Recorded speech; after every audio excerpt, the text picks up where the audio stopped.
Bueno, vamos a estar en comunicación en segunditos nomás con Carlos Pressman, que es un médico muy reconocido, también escritor, especializado en la etapa de los adultos mayores, esta etapa de la vida, y él justamente ha escrito varios libros que tienen que ver con esto, y vamos a estar charlando con él en segunditos nomás. ¿Ya estamos en comunicación? Ah, perfecto. Buen día, Carlos, te saluda Leonela y Juan de este lado de la 90.1.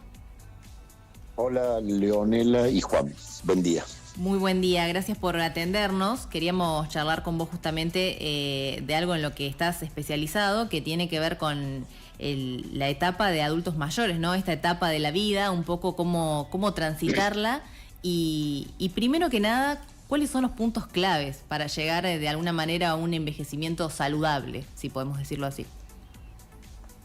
El punto clave principal es tener un proyecto vital, digamos, tener un para qué en la vida, digamos. Es el proyecto más importante en términos de salud. Nada tracciona más hacia la longevidad que tener un proyecto de vida, digamos.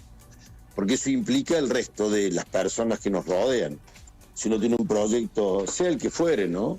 Deportivo, artístico, cultural, político, económico, el que fuera, genera, según la bibliografía y la investigación, una expectativa de vida que se prolonga hasta 10 años cuando uno tiene un para qué en su existencia. ¿Cuál es la expectativa de vida hoy en nuestro país?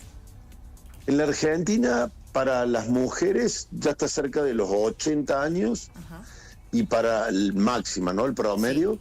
Y para los hombres de 73, 74. Los hombres vivimos 6, 7 años menos que las mujeres. ¿Pero porque es culpa de las mujeres que nos hacen mal vivir? ¿No? ¿Qué pasa? ¿Por qué vivimos menos? No se sabe bien. Mucho tiempo se pensaba que era por la menopausia, la protección hormonal. Claro.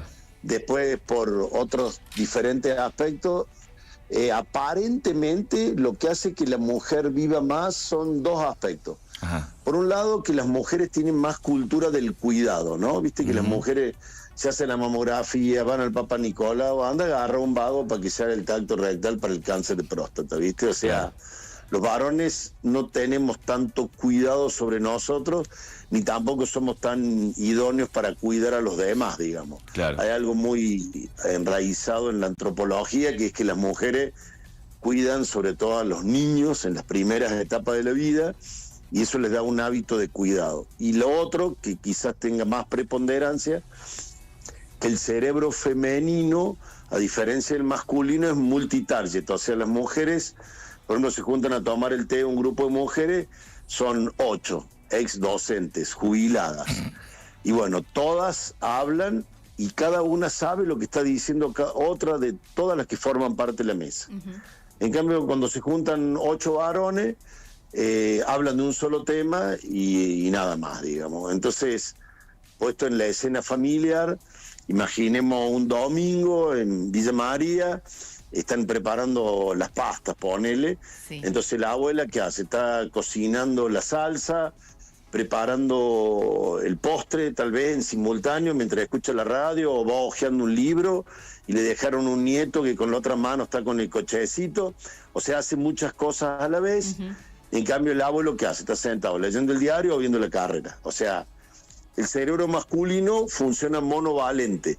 Por eso el mejor pianista es un vago, el mejor deportista en tal destreza es un vago. Pero cuando se hace en simultáneas, digamos, la metáfora del ajedrez, va, sintéticamente, la mujer es más inteligente, por eso vive más. O sea, evidente, puede hacer muchas cosas a la vez y eso le da 7 años más de vida. Mira vos. Pero eso, Carlos, ¿no ha modificado con el transcurso del tiempo? Digo, porque el hombre que estás hablando es más de otra generación. Sí, ha cambiado. Lo que pasa es que todavía no impacta en los datos de longevidad. Claro. Incluso la longevidad, que tuvo su gran salto en los últimos 50 años, en estos últimos 10 años se ha mesetado. Ajá, o sea, cada vez vivían más la gente y más tiempo. O sea, cada vez más grupos de ciudadanos llegaban a edades muy avanzadas y a su vez esas edades avanzadas eran muy avanzadas. O sea, no era infrecuente encontrar gente de 90 o 100 años. En cambio, en estos últimos 10 años, sobre todo por el cambio en las condiciones de vida y sobre todo el medio ambiente, se ha mesetado la longevidad, no tiene la longitud o la extensión que tenía antes. Carlos, hay quizás un prejuicio de que la vejez es sinónimo de enfermar, pero ahora la pregunta es, ¿hay enfermedades crónicas que son más comunes en adultos mayores o no? Primero, envejecer no es enfermar, eso es clave, porque se asocia el envejecimiento como una patología. Uy, estás viejo, estás enfermo, digamos. Claro. Eso es lo primero que hay que desacoplar, digamos. No hay relación, y como decías vos al comienzo de la charla, el envejecimiento es una etapa de la vida, digamos. Es como decir la adolescencia, la infancia o la adultez. Claro. Y cada una de esas etapas de la vida, la medicina es muy picante para fraccionar al ser humano, ¿viste? Porque están los especialistas, los cardiólogos, los neumonólogos, los pediatras, los geriatras. Pero digamos, en este fraccionamiento de las etapas de la vida, hay enfermedades que son más propias de los adultos mayores, en donde hay, se llaman 4 o 5 grandes grupos de enfermedades que afectan a los adultos mayores, del cual la más importante, la más frecuente, la más que es más presente en los adultos mayores es la depresión. Esa es la más común de todas. Después vienen los deterioros cognitivos, el Alzheimer y todas estas patologías relacionadas con la cabeza. Después vienen los mareos y las caídas, las fracturas de cadera y todos estos aspectos de la motricidad y el equilibrio. Y después otro capítulo muy importante que es el de la incontinencia, los trastornos de los esfínteres, digamos. Sí. Ahora, en esto pero siempre estamos hablando de enfermedad, ¿no? Porque uno llega a los 90, 100 años y orinando bien, ¿eh? O sea, siempre hay que separar. Se habla de lo que se llama la regla de los tercios. ¿Cuánto hay de vejez? ¿Cuánto hay de enfermedad? ¿Y cuánto hay de desuso? Fíjate la trascendencia que tiene el hacer, digamos, el moverse, el estar en actividad, el estar en conexión con el entorno. O sea, el desuso impacta en la longevidad en la misma magnitud que las enfermedades en su conjunto o la vejez. Por eso es recontra importante, y lo que decíamos al principio, tener un proyecto y moverse en ese sentido. ¿Hay una falta de inclusión en la sociedad de este grupo etario? Se está cambiando, ve esta nota, por ejemplo. Esta nota no existía hace 10 años. Entonces hay empezando a ver una mirada hacia la inclusión del adulto mayor, ¿no? Pero es complicado esto, porque es una cultura gerontofóbica, digamos, muy arraigada. A vos te ponían un 2 en matemática y la profe tenía 30 años y vos decías la vieja de matemática que puso un 2. O estás en la calle y se pone el semáforo en verde, no arranca, que decir la vieja de miércoles, ¿no? O este viejo, tal cosa. Y ahora sí, estamos en un problema argentino, diría yo, que el presidente que tenemos es un grave problema para los adultos mayores, pero grave en serio, ¿eh? No solamente por las cuestiones previsionales que el ajuste se hizo sobre las jubilaciones, sino por el destrato que tiene, ¿no? Un presidente le dice viejos meados a los adultos mayores, estamos en problemas. En esto que recién mencionabas, Carlos, de cuáles son quizás las enfermedades más presentes en esta... frecuentes en los adultos mayores, que decías que la que más se presenta es la depresión, que no me imaginaba que esa podía estar en primer lugar.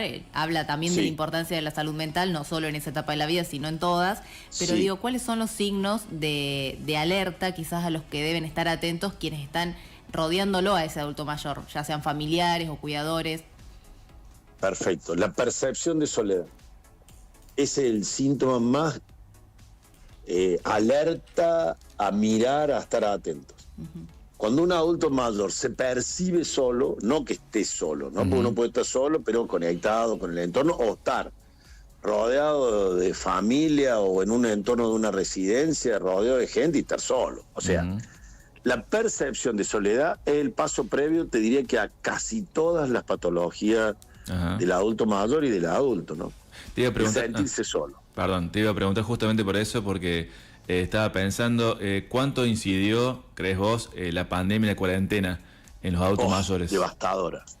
Devastadora. Al día de hoy, yo en el consultorio, 1 o 2 pacientes por día están secuelados de la pandemia. Wow. Fue devastador, de todo punto de vista.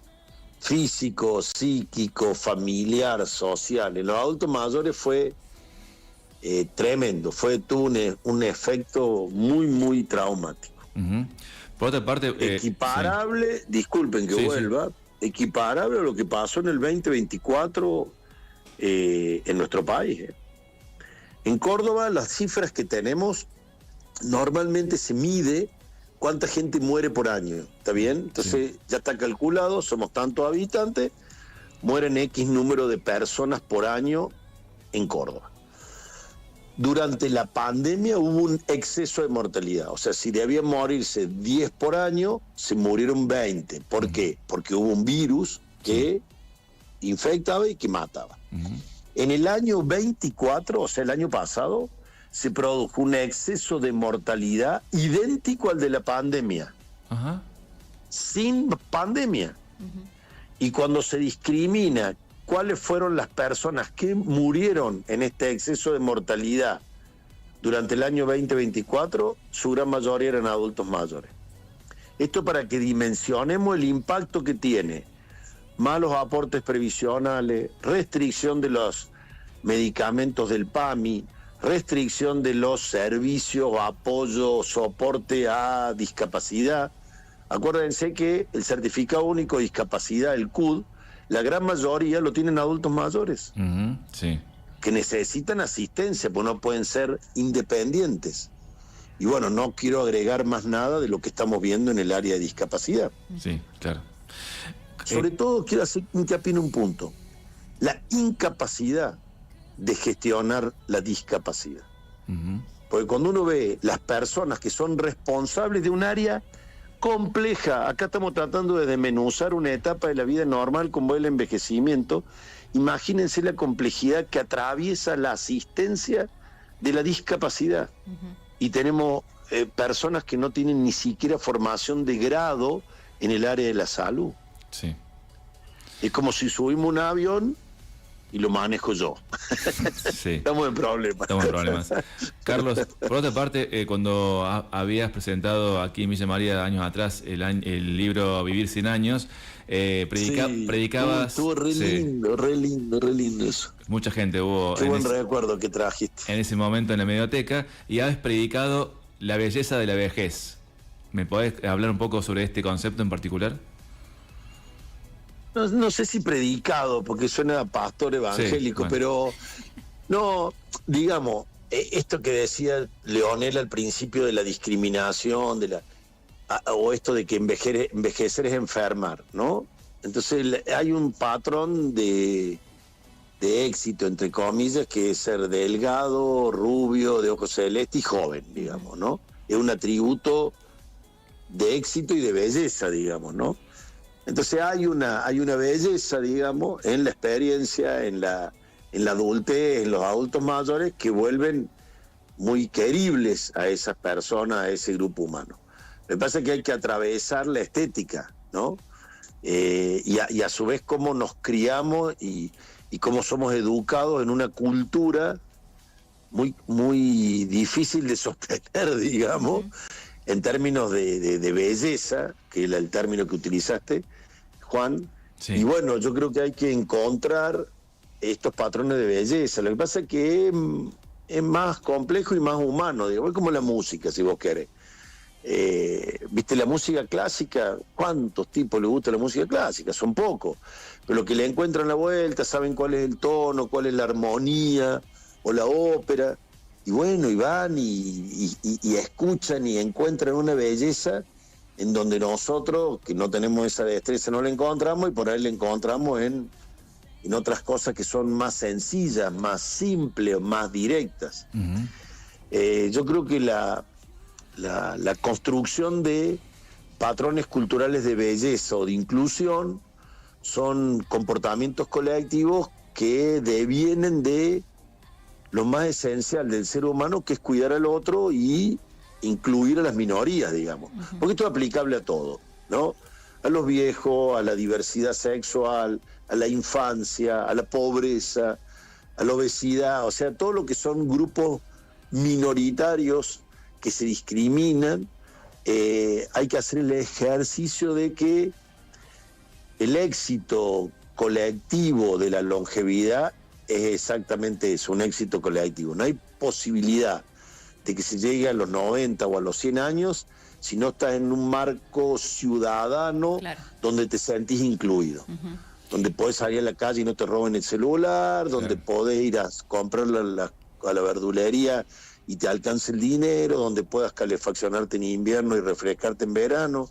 Todas estas condiciones sociales que generamos por la vida en sociedad, en comunidad, dicho de otra manera, es una pésima idea que uno vaya a llegar a los 100 solo, sálvese quien pueda. Eso, la cuestión del sálvese, la ley de la selva, es la peor idea para pensar en una sociedad que llegue a edades avanzadas en buen estado. Carlos, en términos generales, esto que mencionas de la sociedad, una sociedad inclusiva, quería preguntarte específicamente del ámbito de la salud, del cual vos formas parte hace muchos años ya. ¿Qué pasa en el sistema de salud con respecto al trato con los adultos mayores? ¿Se atiende adecuadamente a este sector de la población? ¿Hay disponibilidad de recursos para hacerlo? ¿Hay suficientes especialistas? Qué pregunta amplia y buena. Recursos humanos en general hay, ya se ha empezado a incorporar en la formación de la facultad y en el posgrado la especialidad de geriatría, adultos mayores, incluido en la currícula de la facultad. De a poco, lleva pocos años esto. Uno ha sido, digamos, pionero en incorporar esta formación. Desde el punto de vista de los recursos económicos, el PAMI tiene recursos económicos, lo que pasa es que no todo el dinero que el PAMI maneja, tengamos la dimensión del PAMI, el segundo presupuesto nacional después de Provincia de Buenos Aires. O sea, plata no falta. Claro. El tema es que le falta a los jubilados, o sea, no llega en prestaciones de salud la tonelada de dinero que maneja el PAMI, digamos, ¿no? Claro. Entonces, recursos hay que mejorar su distribución. Acá hay un valor que vuelve a adquirir relevancia, que es la honestidad. O sea, no puede hacer nada, ningún sistema sanitario, si no tiene mínimos carriles de honestidad, ¿no? Que yo digo, esto vale 3 pesos y lo pago 3 pesos y me dan algo que vale 3 pesos. O sea, todos estos aspectos que aparecen cada tanto en los medios de comunicación no son menores.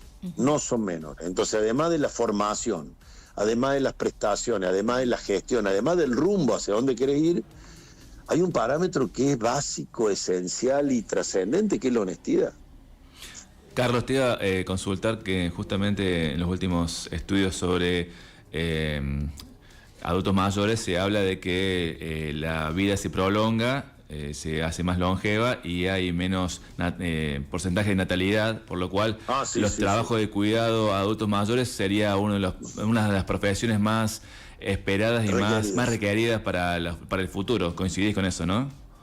Total y absolutamente, ¿no? Y después la irrupción de la IA, de la inteligencia artificial. Claro.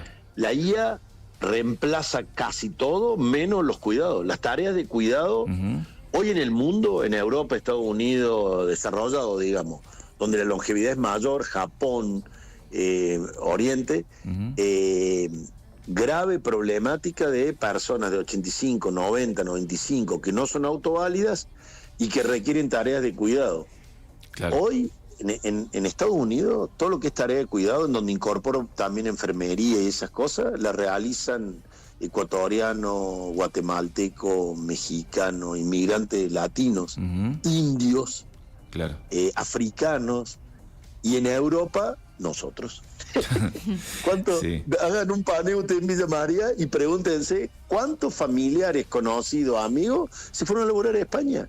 Claro. O a Dinamarca, o a Francia, o a Italia. ¿Cuántos se fueron en estos 2, 3, 4 años?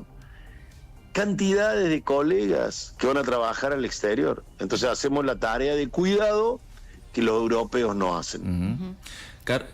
Por mi parte, la última pregunta, si has podido ver el documental de Los secretos de las zonas azules que ha salido últimamente.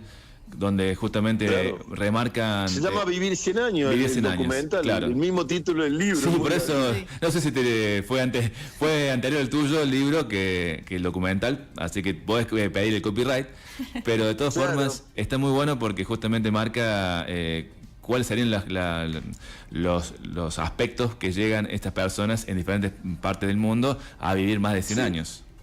Sí, el libro lo escribe John Wetger, que se llama The Blue Zones, las zonas azules.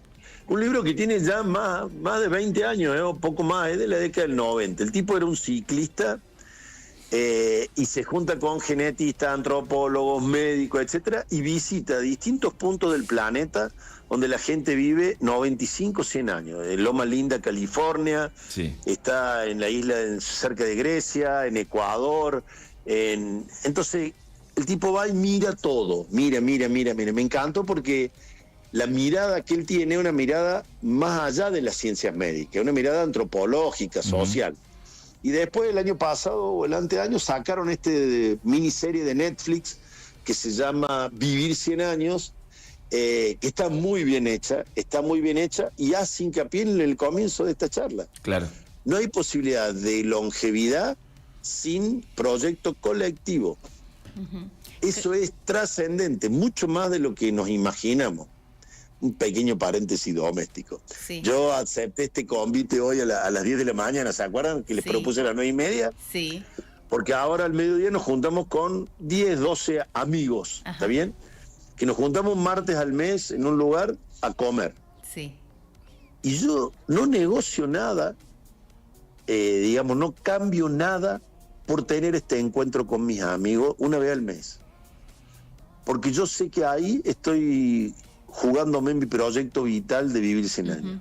No sé si me alcanzo a transmitir esto. O sea, estas cosas que a veces no le damos la entidad o magnitud que tiene el Club de Bocha de Villa María, el Centro de Jubilados, las cosas que nos conectan con los demás son mucho más trascendentes que los niveles de colesterol, de presión arterial o de... no sé. ¿Qué digo con esto? Que es muy importante que no perdamos la conexión social. Y en esto, el modelo de vida ciudadana conspira contra los proyectos colectivos. Conspira. Y entonces hay que hacer lo posible por apagar el celular, generar comunidades como esta de la radio, encontrarse con los colegas, con los amigos, con los que no piensan igual que uno también, pero mantener la vida en sociedad, porque lo que le ha permitido a la humanidad sobrevivir es como en las tormentas, ¿viste? O en las situaciones catastróficas, abrazarse con los otros, ¿viste? Y en estos momentos de mucha adversidad socioeconómica, hay que mantener el norte del encuentro con la gente que uno tiene cariño, afecto, comulga idea, hay que hacerlo. Carlos, nos quedaríamos charlando con vos mucho tiempo más, pero no queremos quitarte más tiempo, es un placer y bueno, lo dejaremos para otra oportunidad. No, estuvo piola, porque en general en los medios de Córdoba no podés hablar así como tan tranquilo, así que yo le agradezco a ustedes y también son buenos periodistas, todas las preguntas repican. Gracias, muchas gracias. Bueno, un abrazo grande, Leonela y Juan, gracias. Un abrazo. Gran almuerzo para Carlos. Sí, buen almuerzo. Sí. Y yo aprovecho para saludar a mi amigo el Carlos Gagliano, disculpen, que es mi amigo de Villa María. Ahí tienen un ejemplo de honestidad y de laburo, de pensar en los demás. Y me llamó la atención, fui a Villa María a presentar un libro, el Hospital de Villa María tiene un aula que se llama Carlos Gagliano. Qué mejor homenaje, ¿no? Tremendo. Un abrazo para él. Un abrazo, Carlos, muchísimas gracias, un placer. Carlos Pressman.